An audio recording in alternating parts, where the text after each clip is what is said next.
Hello guys! Andito tayo sa ay gilid lang ng bahay namin. Ayan.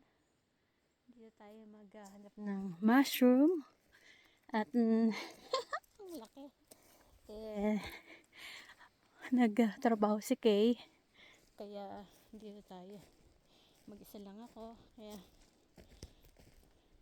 magpa-press air muna tayo. Ayan. Yan yung bahay namin. Ngayon lang ako dito pupunta. Andito yung mga usay eh. Dito sila pag nagdadaan. Anak, may baboy damo pa na nagkalkal dito. Grabe. Panibago walang mushroom dito.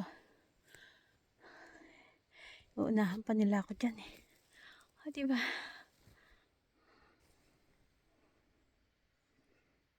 Ayan, ang gaganda ng mga puno. Ang tataas.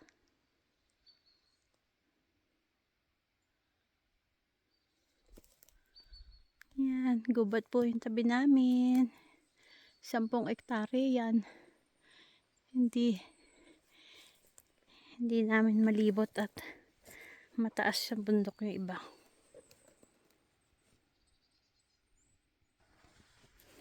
Ayan, yung sa may baba namin. Doon ay dagat. Ayan o, dito kami sa bundok. Doon ako bababa. Mababa na yun. Check natin.